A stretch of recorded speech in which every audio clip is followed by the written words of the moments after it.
Hey, today from the Coop, I want to share a book with y'all called The Oak Inside the Acorn. I love this book. It's written by, again, one of my favorite present day children's authors. He's also an adult author, like I've said before, but it's Max Lucado. And this book was illustrated by George Angelini, and it was published in 2006. This is a book that I love to share, and I give it as a graduation gift. And since it's May and everyone's getting ready to go off to college and they're graduating and beginning to think about what they want to do with their life, this is a perfect book to read, and a perfect gift to give. But it's about a little acorn, and the acorn learns that God made one version of you, so be the best version that you can be. Hope you enjoyed this book as much as I do. The Oak Inside the Acorn.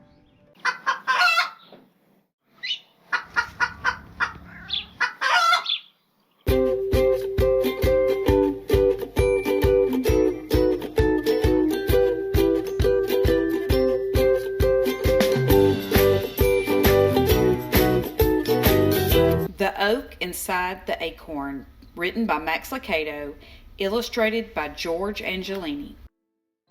The acorn looked at the world around him. Green hills rolled their backs in the distance. Bright daisies bloomed below him. Above him, a family of puffy white clouds floated through the blue sky. The world looked so big, the little acorn said to his mother, "I'm just glad to be right here with you." His mother was a tall, beautiful oak tree. "I'm glad too, my little acorn. It's good for you to be here with me now. But when your time comes to go into the world, you'll be fine." "I'll be afraid." Mother Oak hugged little acorn in her strong branches. "Within you is a great oak, little acorn. Just be the tree God made you to be." The thought of letting go and leaving the safety of his mother's branches was scary to little acorn. So he tried not to think about it. But deep down inside he knew the time was coming.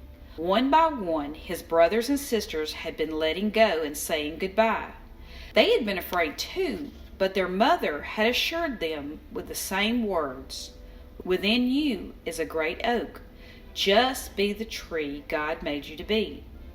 Each time he heard this, little acorn would look at himself and say, "An oak in me?" He was so small.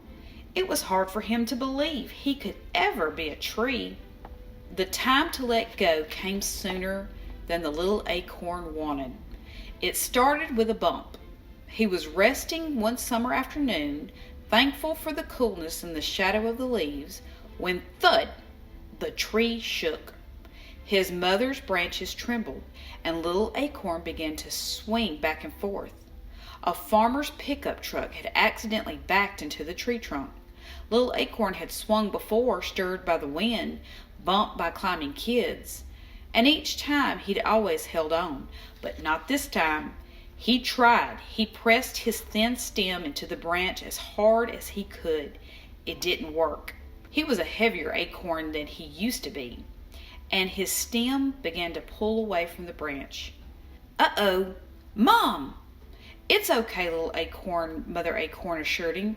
"You can't hang on forever. It's time. You've got to let go." Down he fell, flipping over and over, softly slipping through the leaves until he bounced on something hard. He had landed in the back of the pickup truck. The truck vibrated and began to drive away. "It's okay, little acorn," his mom called out. "Within you is a great oak. Just be the tree God made you to be." Little acorn barely heard the last few words. The truck was already moving down the road, going somewhere. He just didn't know where. As the truck bounced, so did the acorn. "Ouch," he said. "This is rough." "It gets better," he heard a voice say. Rolling over, little acorn looked up at a young tree. "Who are you?" he asked. "I'm a new little orange tree, on my way to be planted." "What do orange trees do?" asked the acorn. By now, the road and the ride were smoother. "We grow oranges." "Oh," answered the acorn. He didn't know what an orange tree was, and was just about to ask when the truck slowed to a stop. "Wow!" exclaimed Orange Tree, who was tall enough to see out of the truck. "What is it?" asked the acorn. "Trees, orange trees, everywhere. It's an orange grove." "Okay, little orange tree, it's time for you to be planted," the farmer said as he lowered the truck tailgate and climbed into the back of the truck. The acorn rolled away just in time to avoid the farmer's big foot. The farmer took the tree and was gone for a long time. Little Acorn stared at the sky as it began to darken. He missed his mother oak and her strong branches. This would be his first night away from her. The tailgate banged and the farmer jumped in. "A quick sweep," he said, "and I'm heading home." Little Acorn had never seen a broom. He barely saw this one before it sent him high in the air. He landed in some soft dirt. "I wondered what happened to you. It was Orange Tree." Little Acorn was happy to hear a familiar voice. "Is this your new home?" "It sure is," Orange Tree said, "and it looks like it's your home too." Little Acorn had one more question. "Orange Tree, what do I do next?" Orange Tree's voice was sleepy. "Just settle in, little friend, and rest. God will make you grow." And so Little Acorn did just that. He rested. That night, the next day, that week, the next month. There in the soft soil surrounded by orange trees, he sank deeper and deeper into the ground and slumbered. He slept a long, long time. When Little Acorn awoke, he didn't know where he was. He stretched upward, and when he did, he kept stretching higher and higher until he popped out of the dark dirt into the sunlight. "Well, look who's awake," announced Orange Tree. Little Acorn looked around and then up. "Hello, Orange Tree. Have I been sleeping long?" "Long enough to become a small tree." Little Acorn looked down at himself and said, "I've changed." His round shell was now a slender trunk. "You are growing up," Orange Tree said. "Now you are a little oak." Little Oak straightened himself and remembered his mother's words. "Within you is a great oak." Maybe she was right, he thought, and he stood a bit taller. But even at his tallest, he was much smaller than the big orange trees. Their bushy branches grew greener and greener. Then one day Orange Tree called out to his friend, "Little Oak, look, my first orange." The big orange tree spoke up. "He'll have many more," they said. "So will I," announced Little Oak. The trees in the grove laughed. They didn't mean to hurt Little Oak's feelings, but they did. "You'll never have oranges," they said, chuckling. Little Oak straightened his branches and pushed as hard as he could, but no oranges popped out. Not that day, nor the next, nor the next. When the farmer came to collect the fruit, Little Oak was worried. He had none to give. "Well, hello, Little Oak," the farmer greeted. "How did you get here?" The farmer walked away, and when he returned, he carried a big shovel. "I know just the place for you." He lifted the new little oak tree out of the ground. "Bye-bye, my friend," said Orange Tree. The farmer didn't take Little Oak too far away. He carried him out of the grove to his big white house. The farmer chose a spot in the backyard overlooking the orange grove. "Let's see how you do here," he said. Then he dug a deep hole and set Little Oak Tree inside it.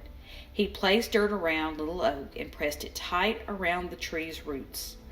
Little Oak liked his new home. For the first time he stood taller than almost everything around him.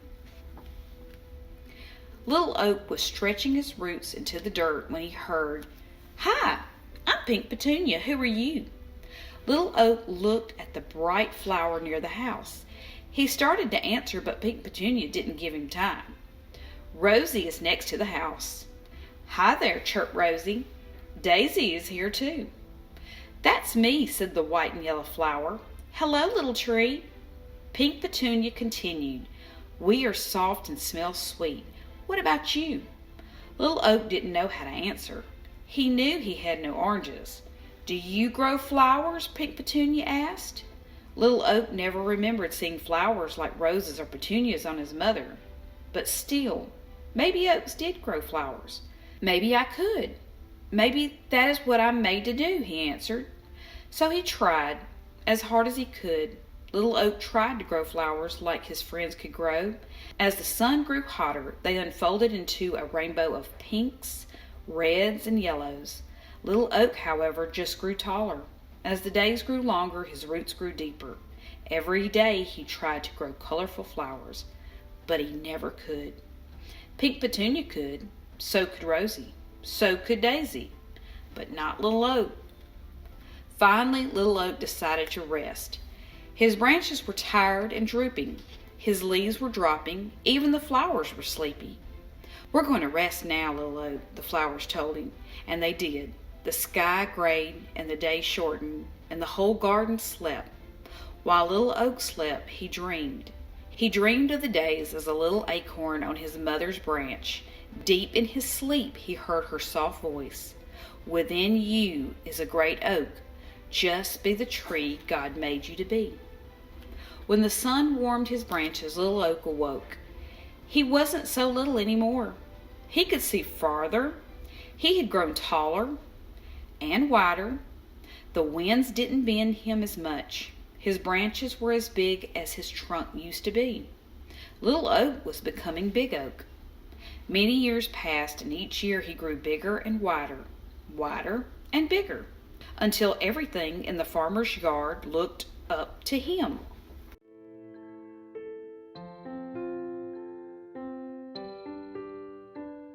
Now Orange Tree and the flowers called him Big Oak. He spread his big branches and looked around.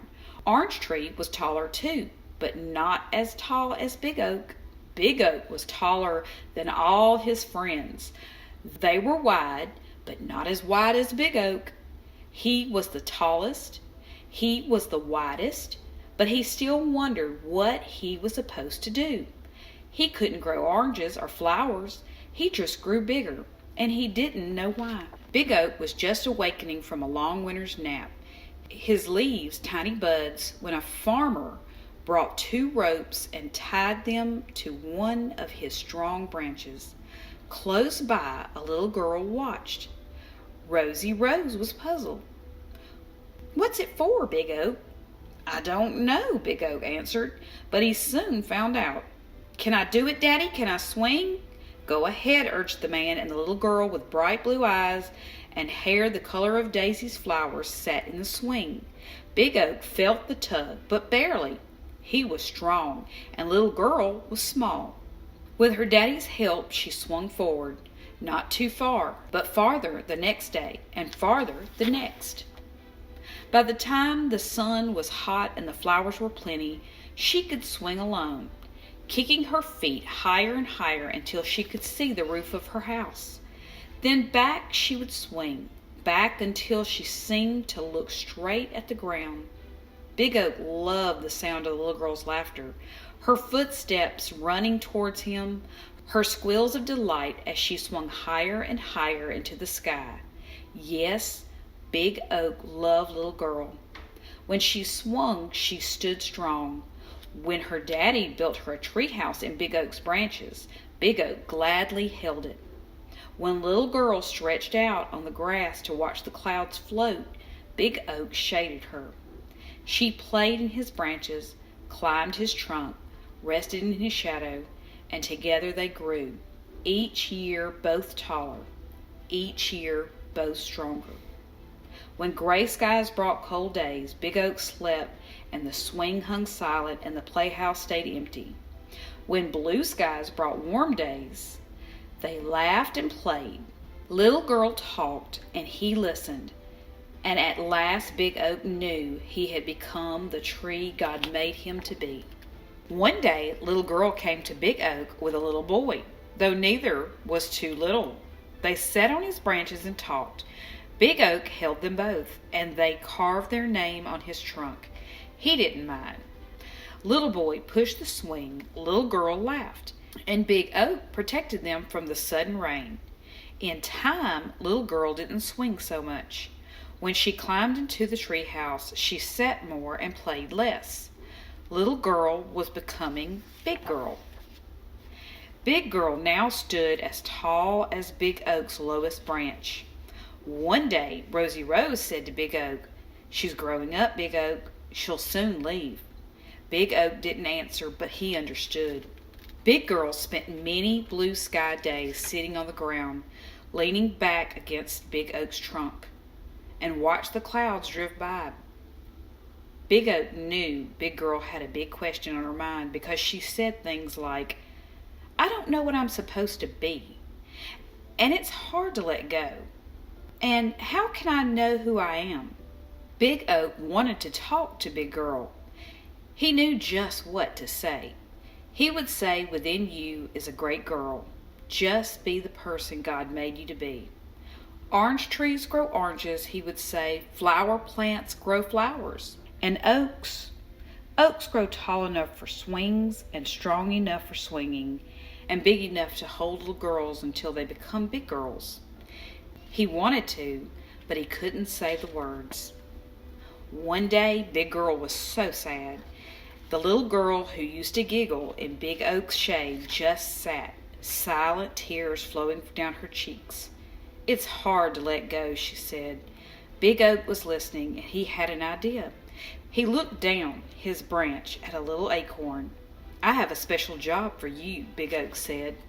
The next time the wind blew his branches, Big Oak let this branch shake more than the others. The little acorn popped loose and landed in Big Girl's lap. Big Girl picked it up and started to toss it away, but stopped. She held the little acorn in her hand and stared at it. She turned and looked up at Big Oak. "Were you ever this small?" Answering her own question, she continued, "Of course you were. You grew into a great oak from a little acorn.